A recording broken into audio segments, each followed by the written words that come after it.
I want to feel that feeling again. The feeling of my very first struggle. Down that shapeless tunnel. Prostrated and humble, I swear I heard my mama mumble a silent prayer for an unborn bundle. That she was unknowingly, spiritually sacrificed to that chaotic concrete jungle. Can you remember you took your very first breath? Well, that's similar to my last. But I can't see the future nor the past, so I asked, am I here for a reason?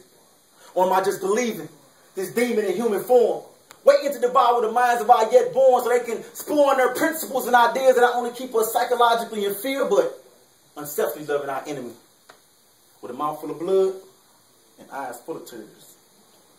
But I got pride, and before I die, I want to feel that feeling again. That feeling that day I felt when I first stepped out on that cold, cold block. The OG seduced me with a bag full of white rocks and a black block, and he told me two things. He told me, youngster, dodge the cops and protect the knot that will eventually accumulate in your socks.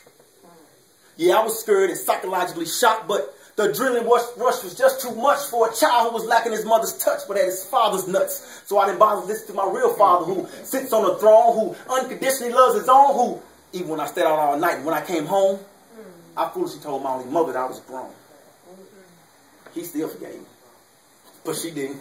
She kicked me out of home. And now I love just to hear her voice on the phone because I need to feel that feeling again. That feeling that I felt when that racist judge gave me 10 and he locked my black skin in the pen.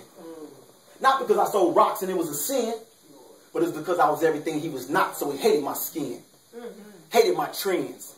Hated what I possessed deep within and coated inside of my melanin. But now I'm locked in with abnormal men. They hate me because I don't just blend in and amalgamate.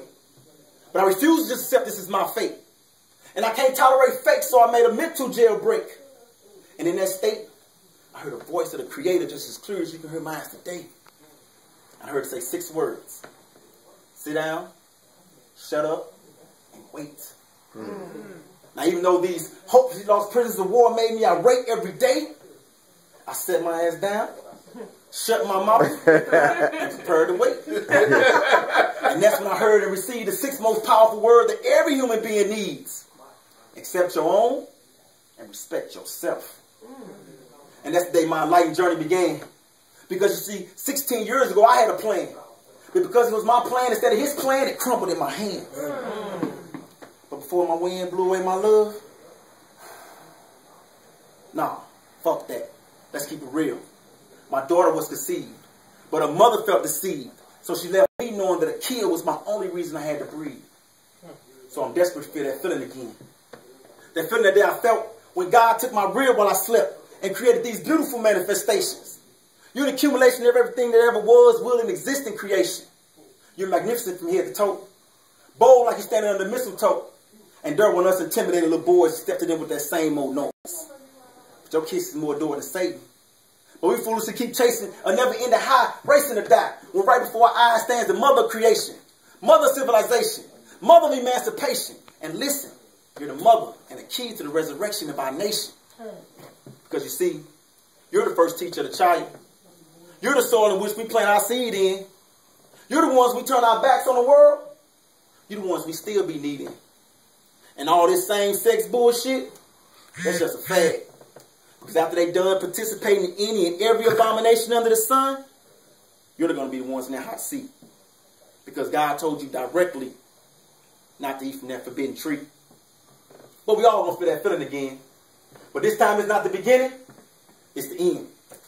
And this time it's not your enemies, it's your friends. And this time Jesus won't save you. We're all going to be punished for our sins. And all the awards and accolades that we've accumulated over all our days are not going to mean nothing when we stand before his face on Judgment Day. And he's going to ask you one question. What made you turn away? What made you think you didn't need me? Was it vanity? And the only reason that my finite mind could think of, which really didn't matter because I had already been judged, like Moses with the fire and Noah with the flood, I knelt my pitiful self down. And finally, willingly submitted to his crown and said, Father, because I feared you more than I love. So that's what God put on